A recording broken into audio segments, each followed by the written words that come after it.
Ladies, gentlemen, and I hope many friends. First of all, Happy New Year. That's the first time we are reconvening in this Wednesday meeting. And Happy New Year from the front school, of course, from me, etc. And Happy New Year to all of us, because we know that in 2023, we have, my God, so many energy challenges of many different kinds. And opportunity is given today to know more about Africa. We used to see energy challenges, climate challenges as related to common good, to human justice, future of humanity.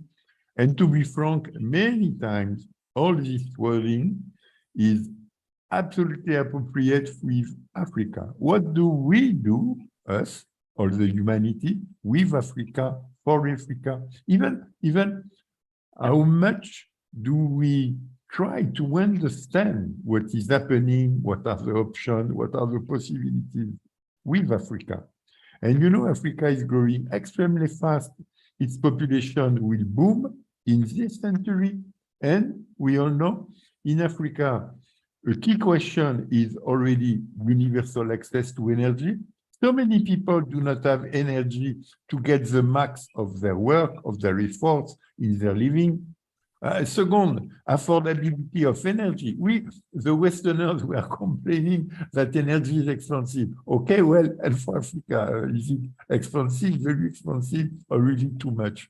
And third, the third things we are thinking about is, of course, climate change, further sustainability of climate action and of energy itself.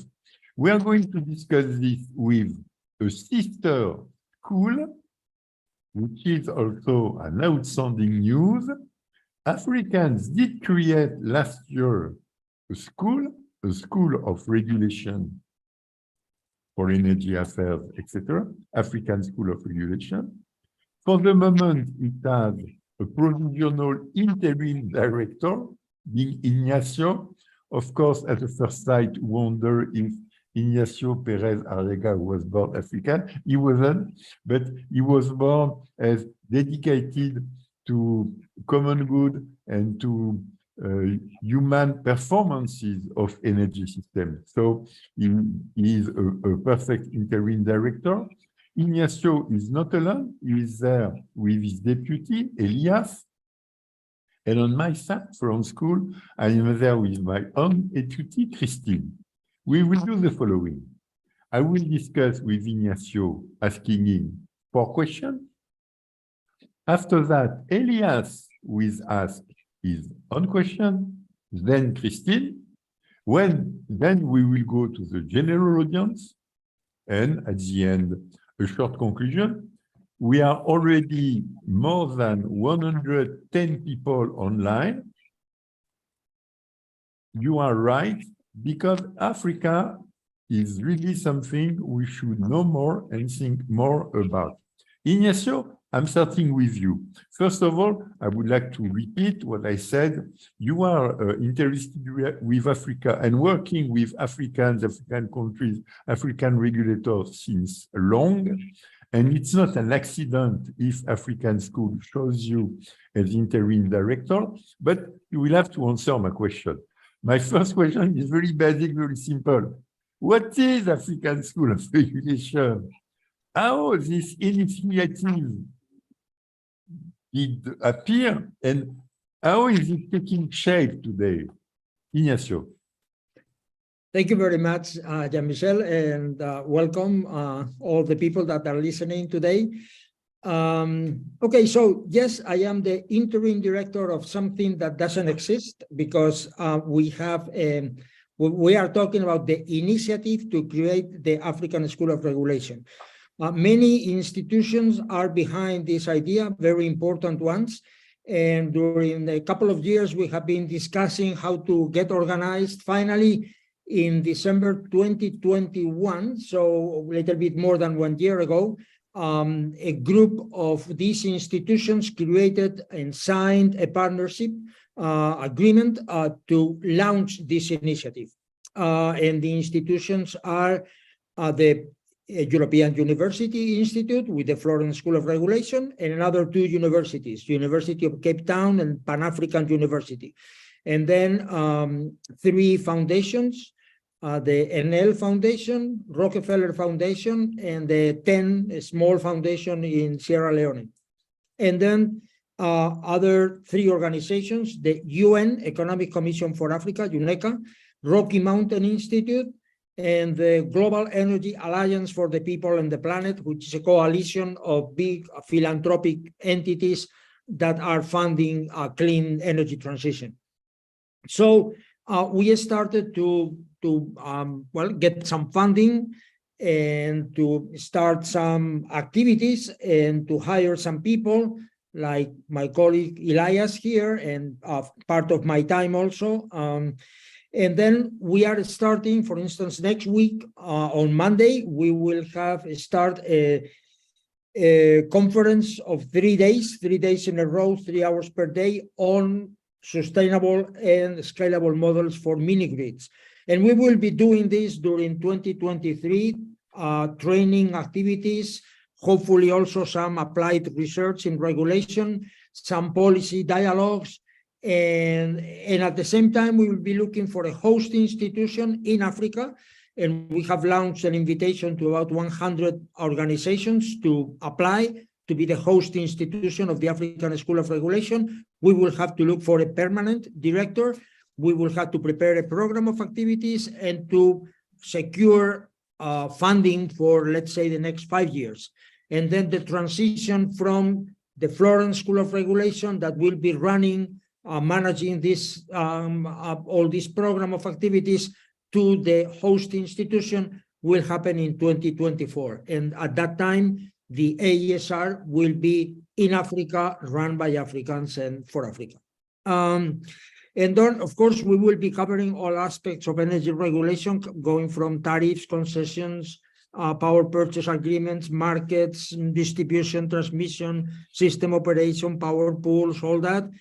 And the topic that we have today is very much related, of course, to regulation of energy, but it is much broader. It's a huge topic because it mixes climate change with all the relationship with the energy sector, the change in the power sector that is needed to accommodate this transition to renewables, distributed generation, etc., and how to do that in a fair way, the fair transition, taking into account development, because we are talking about the African continent. So I don't know, I know that you will be asking tough questions, Jean-Michel and my colleagues. I will be able to cover some aspects that I know about, and some others I'll do my best. No, I won't be tough, I will be only frank. Here we saw only institutional aspects. An institution has to be created, it has to be directed, it has to be seated somewhere, it has to grow. Okay. Now we will go to the substance. Substance is the following. We use the word clean energy transition, but we use it as a very global word, as something about the entire Earth, but we have to clarify. What are the objectives of what we call clean energy transition? And we have to clarify a second time, do these objectives address the challenges that African energy sector or African population are facing these days? Ignacio, to you.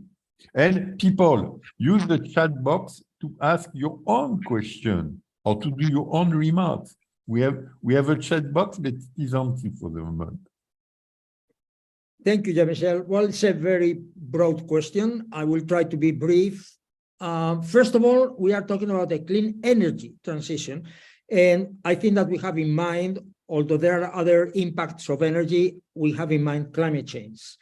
Energy is very much related to climate change because 70% of the greenhouse gas emissions are due to the energy sector through transportation, heating, lighting, industrial use, all that, right? The clean energy transition, in a broad sense, what it means is to transit from the current fossil fuel-based energy sector to another one that will be cleaner in the sense of no greenhouse emissions or very low level.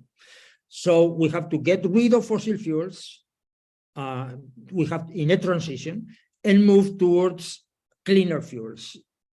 We are thinking of renewables, mostly wind, solar, hydro, geothermal, etc. So this is the transition. And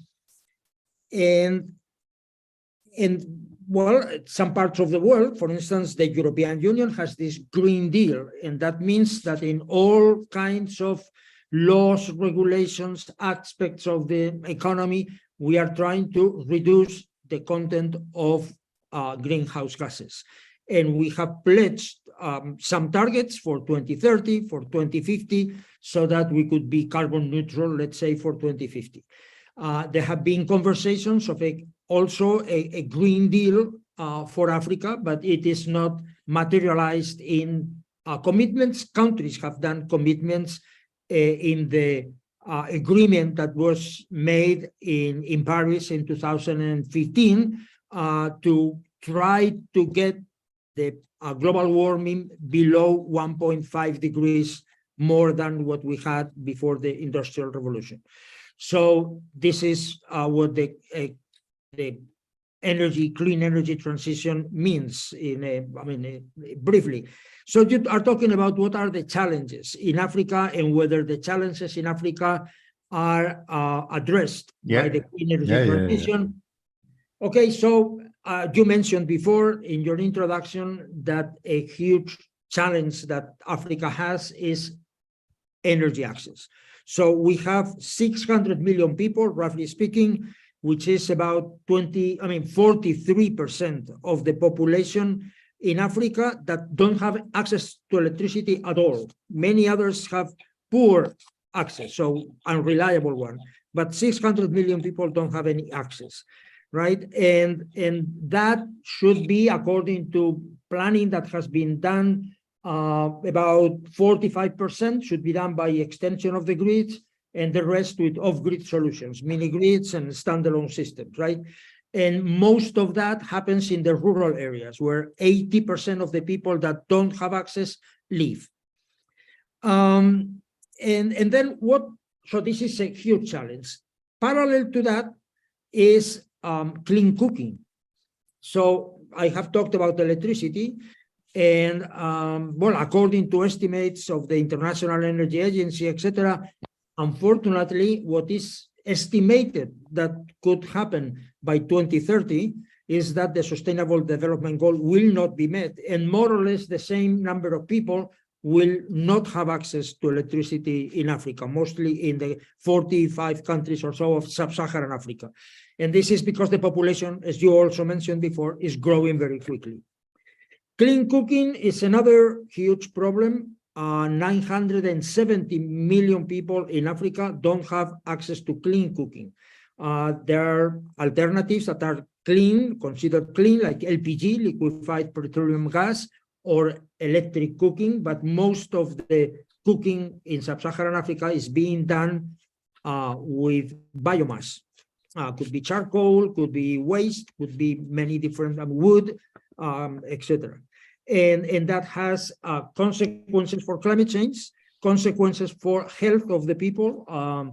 In the world, more than 4 million people die because every year, and many others are sick because of the consequences of inhaling the pollution from imperfect burning. And the number, I think, is some close to 900,000 in Africa, people that die per year because of that. Then problems is the lack of infrastructures. We have per person, per capita, less installed generation capacity than in other parts of the world, less transmission lines, kilometers of transmission lines per capita than in other parts of the world. The situation of access has worsened because of COVID and because of the Ukraine war. The price of food, the price of electricity has gone up. Tariffs in basically all countries in sub-Saharan Africa are subsidized, and that means subsidized by the government. And then that means that the subsidies have blown up because the prices of electricity have gone up, and the tariffs remain basically the same in many cases. So that is hurting the economy of the countries. And well, whether the clean energy transition is addressing these challenges, well, I think that I will have opportunity of talking about that. Otherwise, you can see a report of 2022 of the International Energy Agency, in which they have a sustainable Africa scenario. So they are looking at the possibility of Africa transition until 2030. You are already answering my next question, but my next question was purely logical. Huh? My next question was logical. It was, okay, is clean energy transition compatible with accelerating energy access? Are they conflicting or are they supporting each other? It's a big question, because for the welfare of the Africans, I expect that energy access is the biggest question. And after that, we have another one being energy transition. And to be frank, in India, our Indian friends are saying the same. Huh? They are saying, first, universal access, then affordability, then we are okay to discuss energy transition. But how do you see these relations? Conflicting or not? Well, in the first pass, it looks conflicting, right? Because if people use electricity has to be produced. At the moment, as we will maybe discuss later, electricity, 3/4 of electricity in Africa is produced with fossil fuels.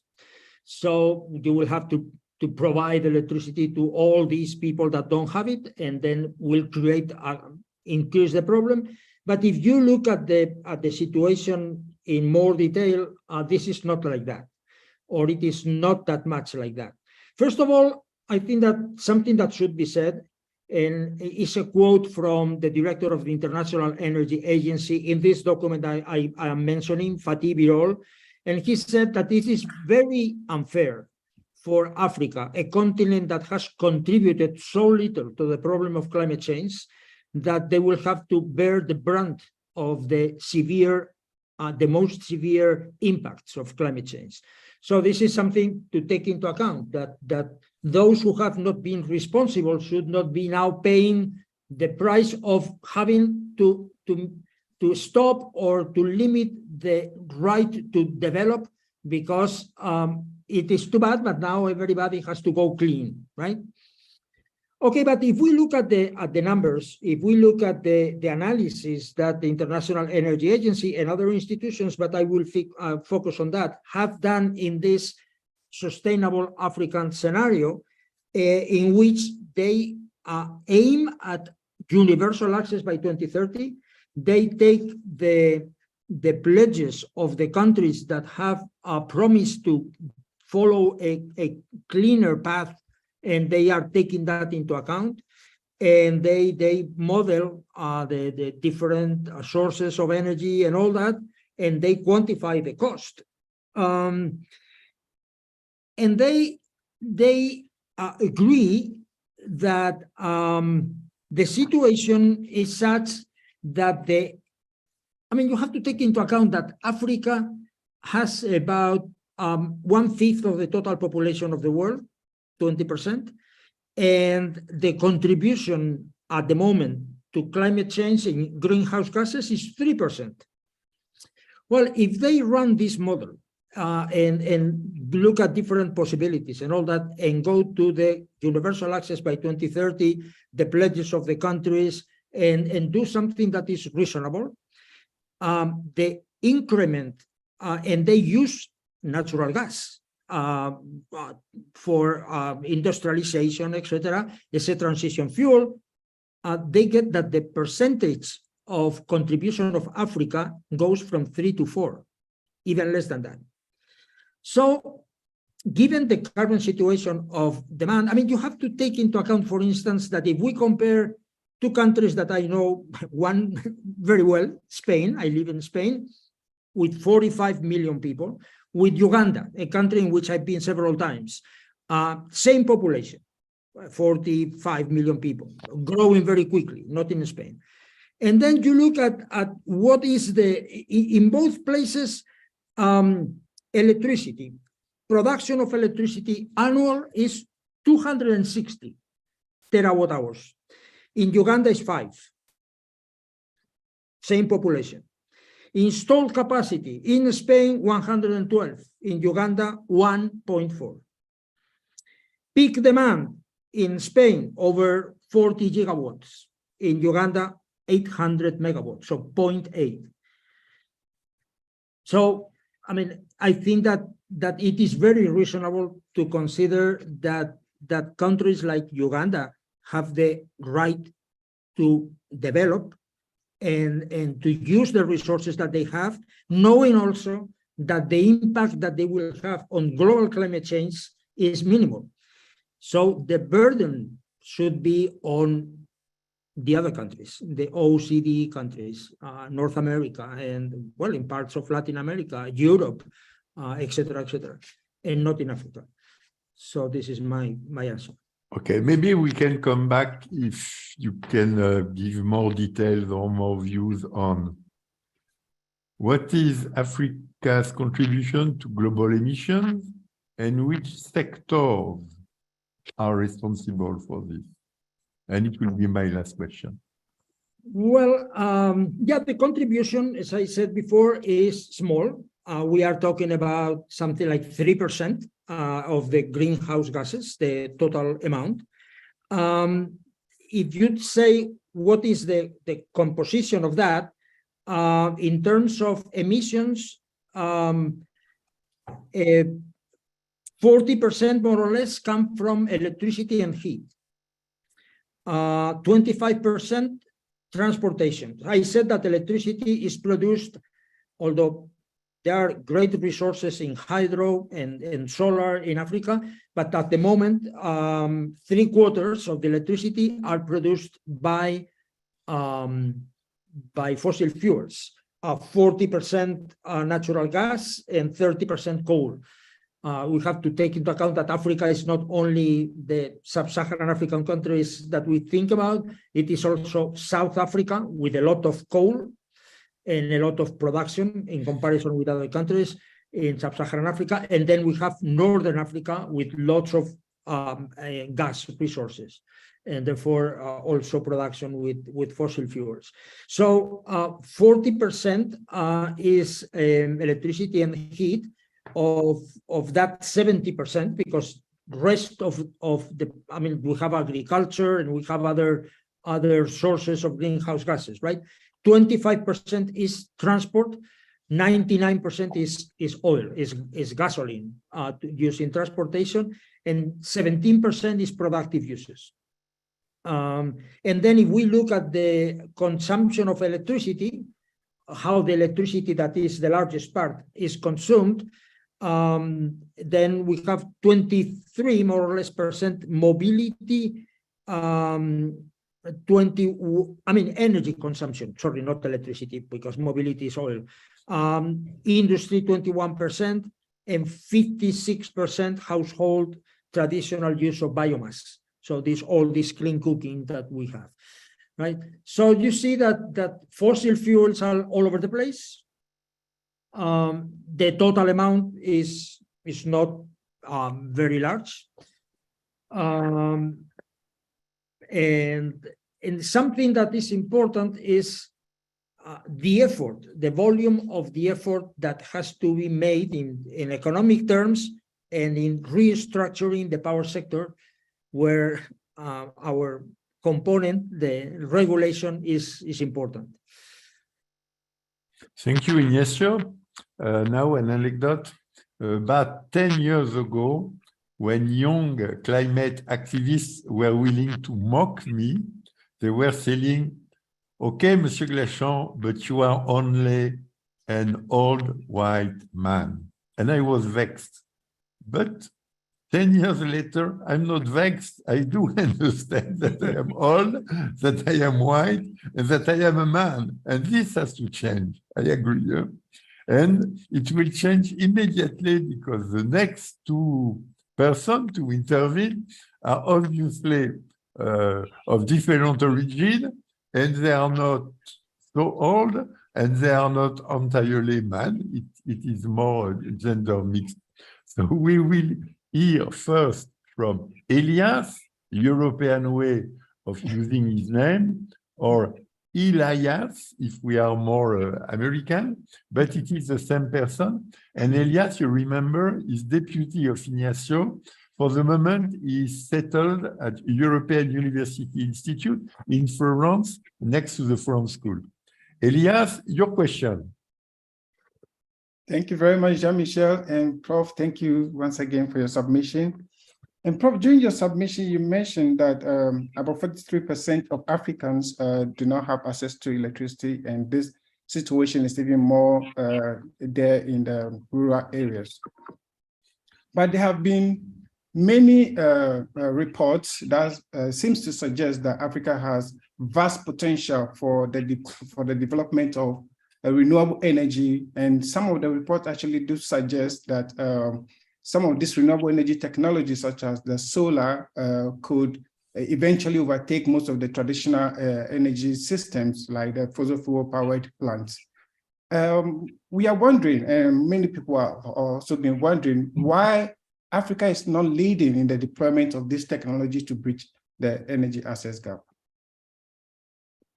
Yeah, this is a very important topic, and as all the others are very complex to understand. It is true that the resources that Africa has, for instance, in solar, are huge. So it's estimated that 60% of the best solar resources in the planet on land are in Africa. But only of all the total installed PV solar capacity, only 1% is in Africa. So you are very right. This is paradoxical.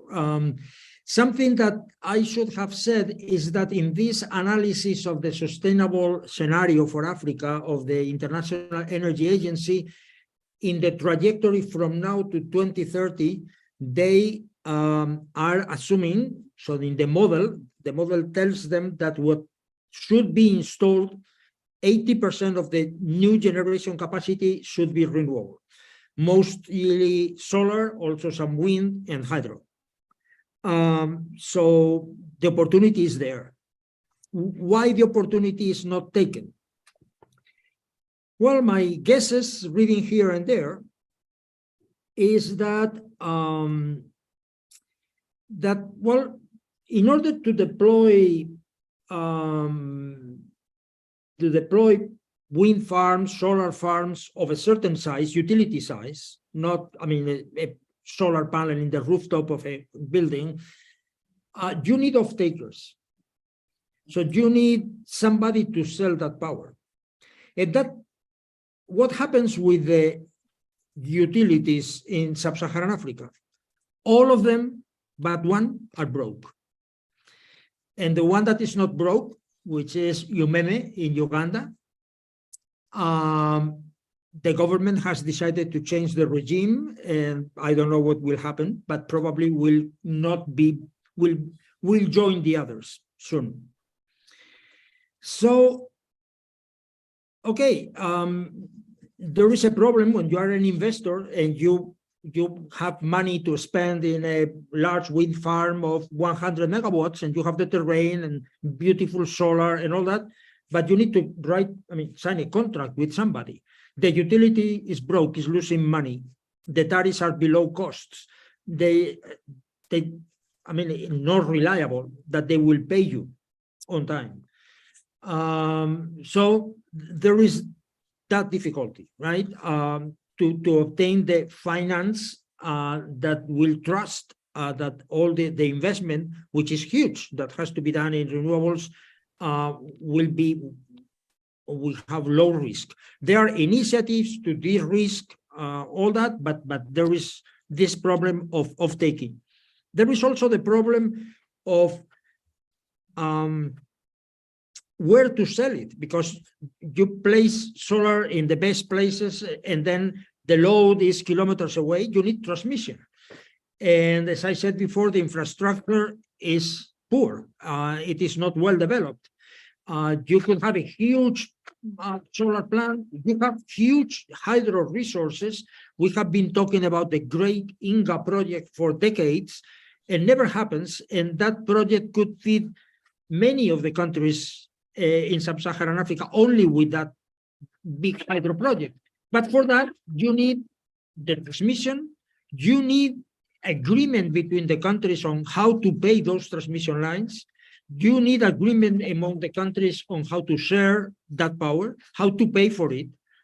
And that requires these agreements that are called regional power pools.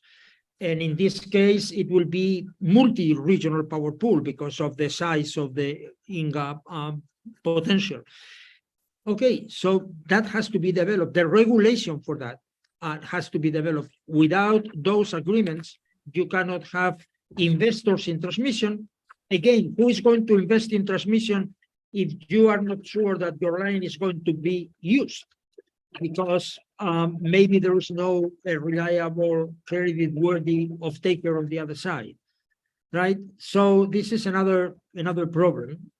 And then there is an underlying, I think, very important problem and very much related to what we have to do in the African School of Regulation, which is the transformation of the energy sector. The energy sector in the regulation of the energy sector, and I've been working on that for 40 years, and I've been a regulator in a couple of countries and in many places, is that we have developed that regulation thinking of a certain structure of generation, centralized generation, mostly fossil fuel, flexible, that could adapt to the demand for the most part. And now we are talking about other type of massive technology that will have zero, basically, variable costs, but very large capital costs, and that we are having trouble, and we are experiencing that in Europe now, on how to accommodate that type of technology that is not now marginal. It is going to be the core of the power sector, how to accommodate the old rules into this new type of technology. Not to ignore the 55% that, according to the International Energy Agency, should be off-grid. Okay, so if it is off-grid, then fortunately for your question, off-grid means basically solar and batteries, right? Although until now, it has been diesel. If you go to Nigeria, for instance, you have several times more installed capacity of backup diesel generators off-grid than the centralized generation. But that has to change, and hopefully will change towards distributed solar in mini-grids or standalone systems.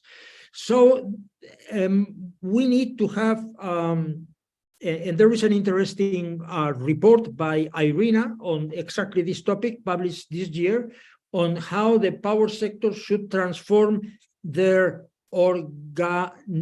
organization structures. They don't talk about markets because for the most part in Africa, we don't have markets and maybe we don't need them. But what we need is organization structures of the power sector that are able to accommodate the large amounts of renewables. And this is not friendly for renewables at the moment. So renewables that enter into the power sector don't have the way of remunerating them has too much risk. And this is not good for the consumers that will have to pay the cost anyway, and not for the investors that will not be that competitive because of the cost of the investments. So this is my attempt to explain what is difficult to explain, which is this discrepancy between the potential and the actual, right? Yep. Thank you, Ignacio. Elias, I forgot to ask you, what country are you from? I'm from Ghana. Ghana. And now we are going to switch to Zimbabwe, where Christine was born, or she can choose South Africa, where she is taking a PhD. What is sure is, Christine, that you will ask Ignacio what you would like. Thank you, Jean-Michel, and thank you, Elias and Professor Ignacio, for your interesting questions and submissions.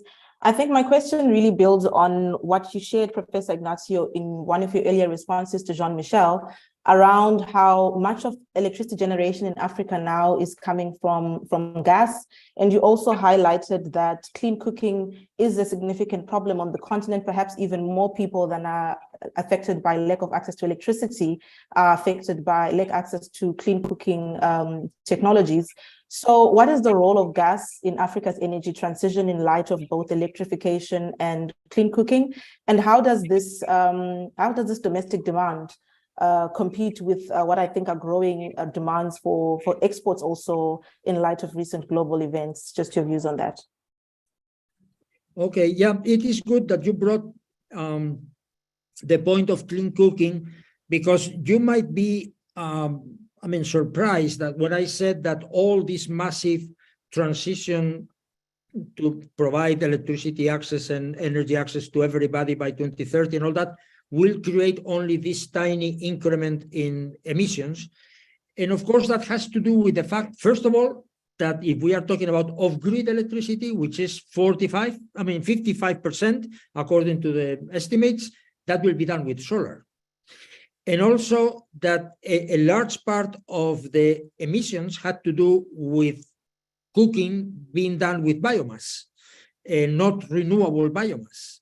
So if we replace that by LPG, which is fossil fuel, but it is much more efficient and cleaner, by the way, then the emissions will be reduced, right? Okay, so, but in the end, given that in the end, if we don't want to fry with climate change, we will have to go to a zero carbon economy, then LPG will have to be replaced by clean electricity, and all the economy will have to be electrified. Okay, so Africa has unevenly distributed good gas resources. And the amount is estimated like something like 5,000 billion cubic meters.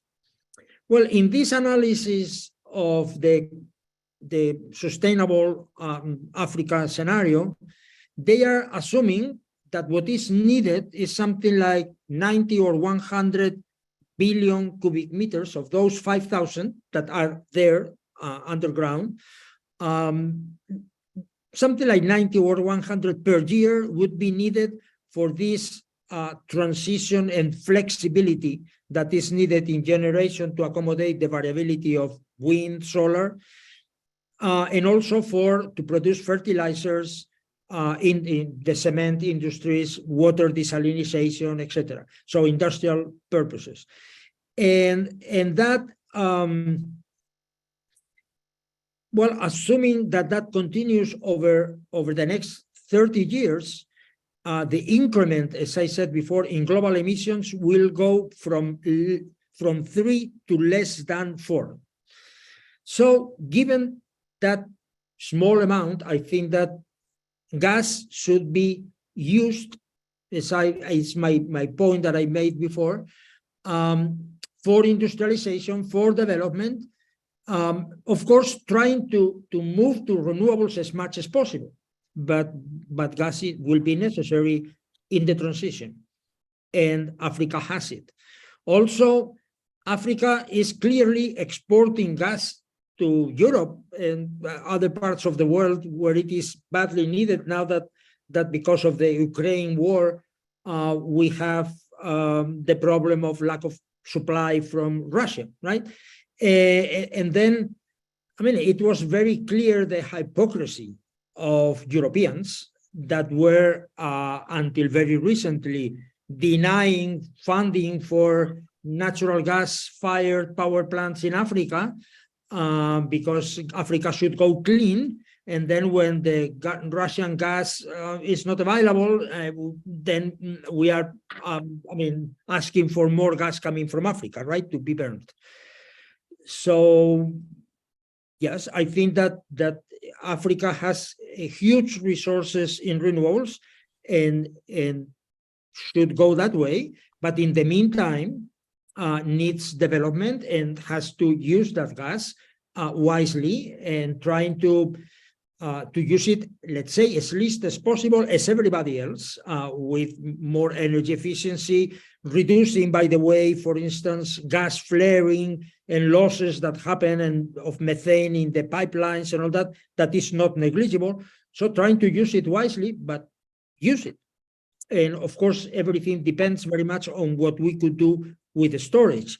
And storage has to do with development of hydro resources in Africa, because the hydro dams are perfect storage devices, and they go along with solar perfectly well, and that would reduce the demand of gas for flexibility.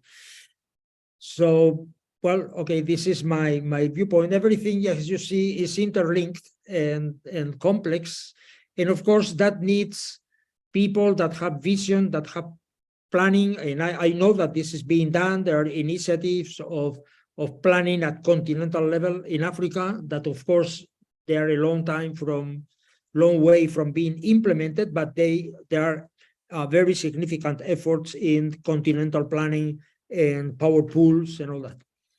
Thank you, Ignacio. Now we will go for the questions, and it will be wonderful if Christine can pick one question from the question box. And after you answer, Ignacio, Elias will pick another question, then Christine, then again Elias, and we can have 15 minutes of ping-pong initiated by Christine and Elias. Christine, do you want to start it? Sure. Thank you very much, Jean-Michel. We have quite a lot of questions in the audience, all very interesting. So I'm struggling to figure out which question to pose to Ignacio, but I think that we have a question from Mohammed, and he's asking about how the impact of Africa's contribution to global emissions will remain marginal if you consider what is required to provide access to the population as it stands now. But would this contribution to emissions remain the same if we consider how the economy of Africa is vastly growing, and also I think the population as well is growing? Can the emissions that from Africa continue to be negligible, or do we need to also rethink along those lines?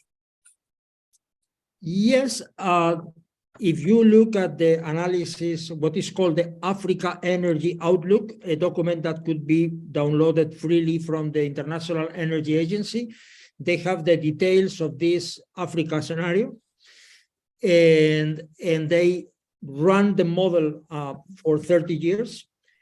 And well, this is what I said, it increases from 3 to 4%. So, of course, you have to do a huge effort in renewables, and that effort, as we have seen, is not obvious because the amount of solar, for instance, is very small. So we have to address other problems. So if we build a huge solar farm and then the solar farm is sitting there because there is no transmission to take the power to where the demand is. Or the place where the demand is run by a utility that doesn't have cash and cannot pay for the electricity that is sold from that power plant, then the contract will not happen, the banks will not provide the funding, and then, of course, Africa will continue using 75% of the electricity production with fossil fuels. And the miracle will not happen. So what this scenario says is that it is possible, but we have to fix a lot of things to make it possible. Thank you, Elias. Okay, Prof, thank you very much. Like Christine said, there are very interesting questions in the chat box, and there is someone from Kenya. Bring the easy ones. We are colleagues, right? Yeah, some are really tough, but Neville from Neville Utuki, yeah, sorry if I pronounce your name wrongly, is asking some countries, especially Kenya included, are considering deploying gas-fired stations to act as spinning reserve that would allow increased deployment of intermittent, renewable energies like wind and solar. And we'd like to pick your thoughts on this development. I haven't done the planning analysis for Kenya, of course, and then I cannot tell you whether the planning could have been done in different way.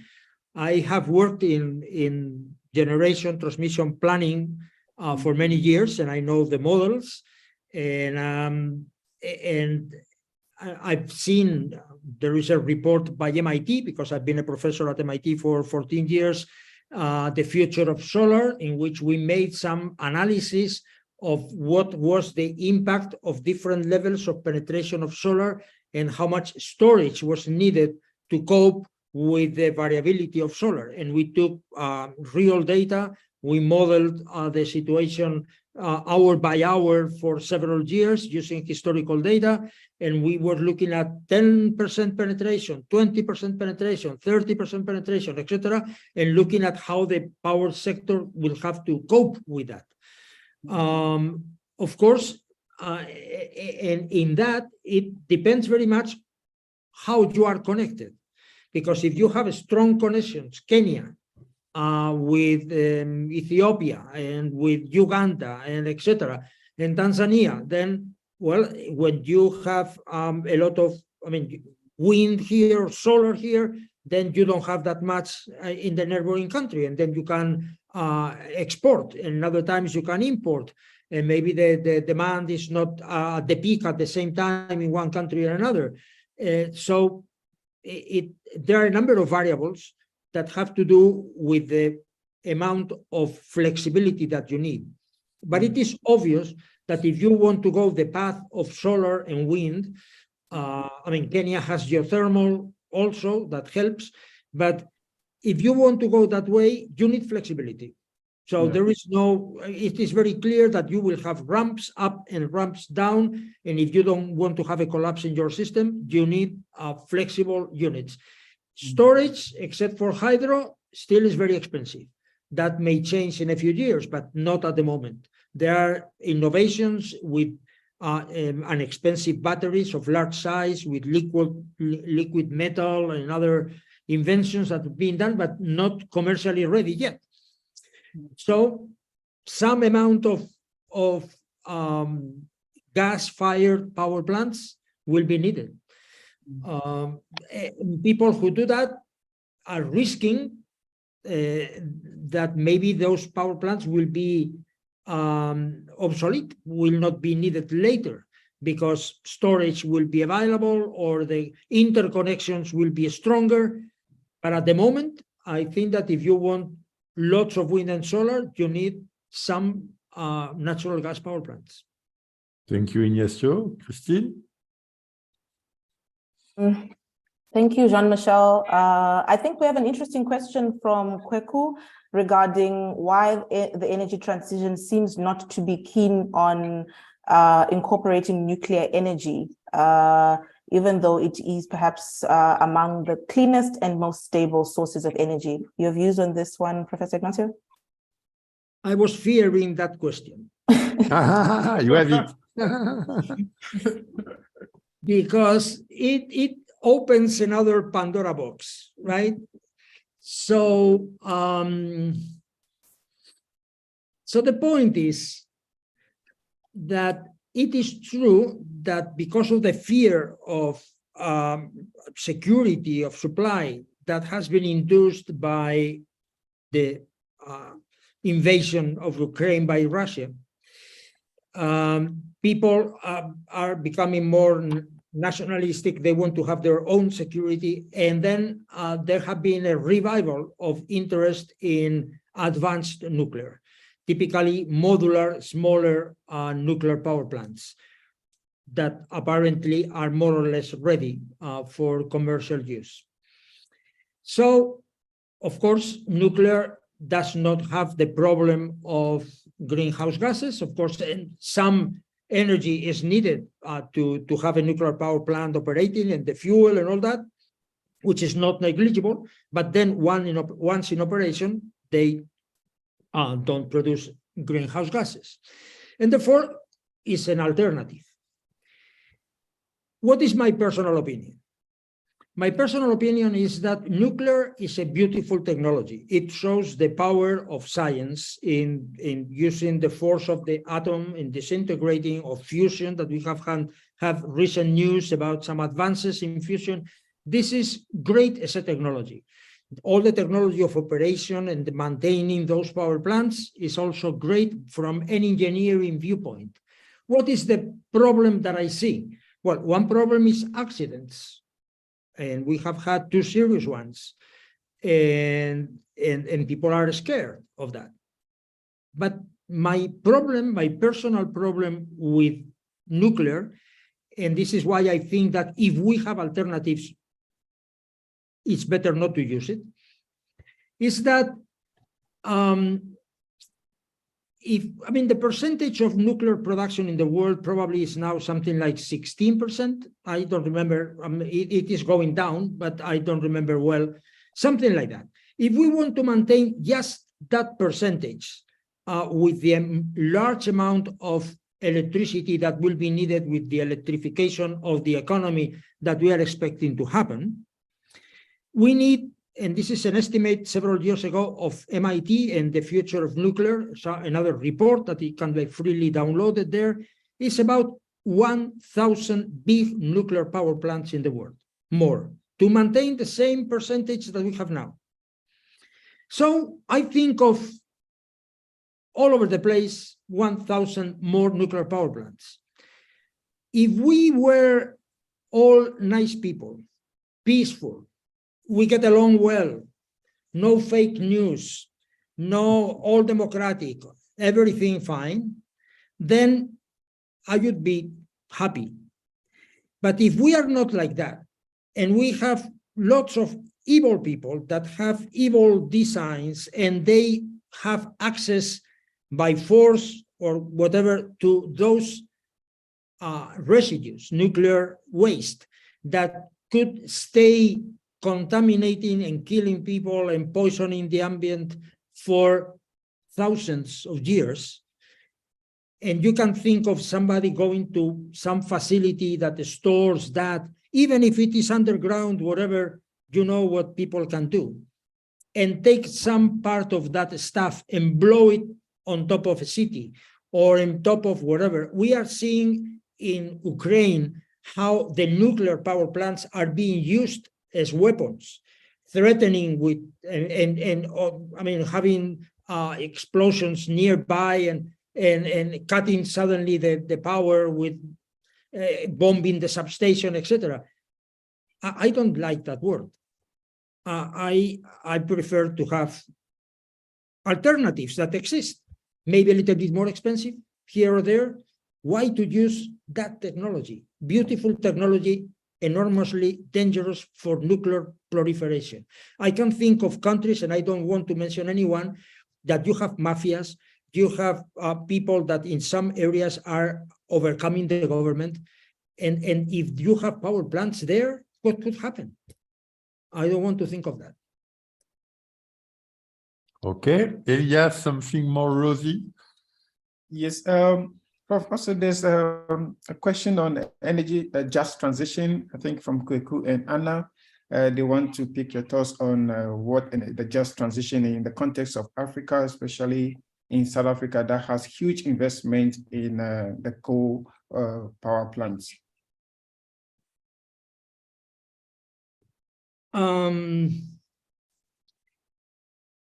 Okay, just transition. When in a transition, there are always people, I mean, winners and losers. It comes to my mind that movie Full Monty, a movie of what happened with the miners in the UK when Margaret Thatcher decided that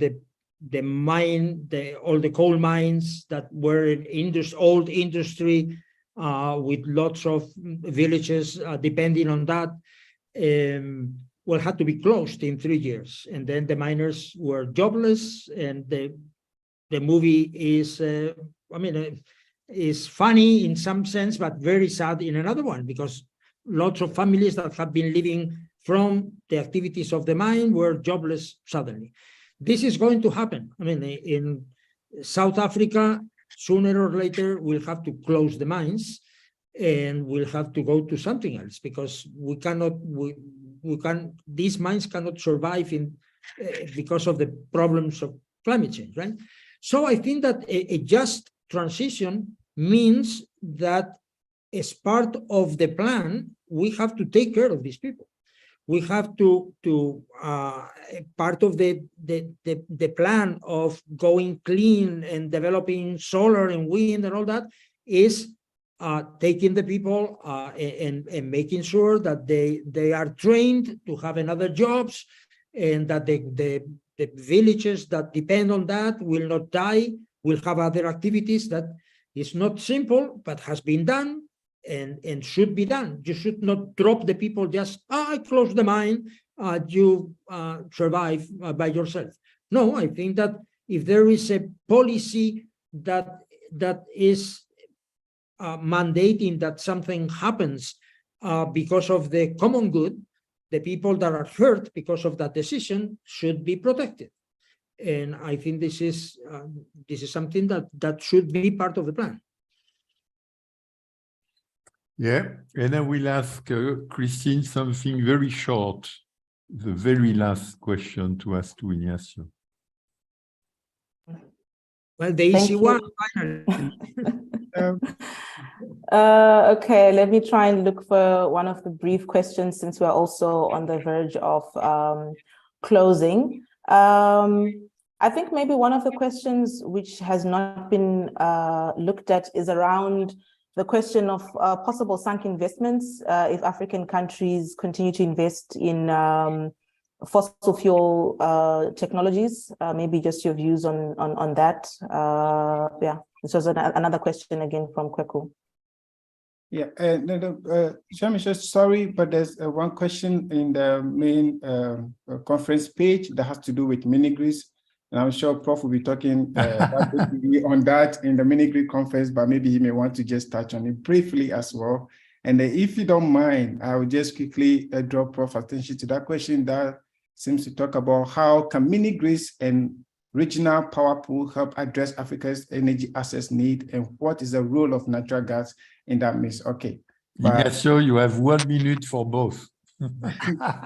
Okay, for me, the short answer for mini grids is that look at the website of the African School of Regulation, and you will see that you can register freely for a conference that will happen in Central European Time, 2 p.m. to 5 p.m. on Monday, Tuesday, and Wednesday.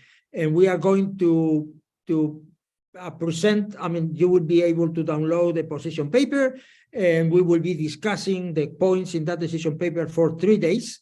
And I have promised that the conclusions of these 3 days of discussion will be what we will teach in the African School of Regulation on mini-grids. And there is a lot to say. sunk investments. Well, this is something that has happened all the time. When investments have been made under regulation, they should be compensated. So, for instance, there were some nuclear power plants that were half built in Spain in 1980s, and it was decided with a better plan that they were not needed, and therefore they were closed. But the amount of investment that had been made was passed through to the tariff, and the Spaniards have been paying for 25 years the cost of those power plants that never were finished and operated. In some other cases, people make an investment, and the investment is done under market conditions. You think that something is going to be used and you are going to make money. For instance, in Spain again, lots of people have deployed lots of natural gas-fired power plants. And then the demand was not growing as much as expected, and too many people were investing in those power plants, and then they were not used that much, and they were losing money. Too bad. That was done under market conditions. So I think that maybe there is some middle ground in things that have done with some security, but this is, in one place you have all the risk is taken by the consumers. In the other case, the risk is taken by the investors. And some middle ground, the regulation can look for that, but doesn't mean, I don't want to say that any sunk investment should be protected. Some people could lose their shirts because they did the wrong investment. Too bad. That's it. Ladies and gentlemen, 2 words to conclude. First one, you have seen, like me, how interesting is the future of Africa. More than 1.5 billion inhabitants, more than China, more than India, 3 times the European Union. And second, a human remark being half a joke, but with meaning. This young activist was right that Ignacio and me, we look like old white males, which means old white elephants, and we are going to leave the race. But it's not bad news. You have seen from Elias and Christine that the young generation of Africans are fully fledged, fully equipped to take it over and to lead to the future. Ladies, gentlemen, have a good year.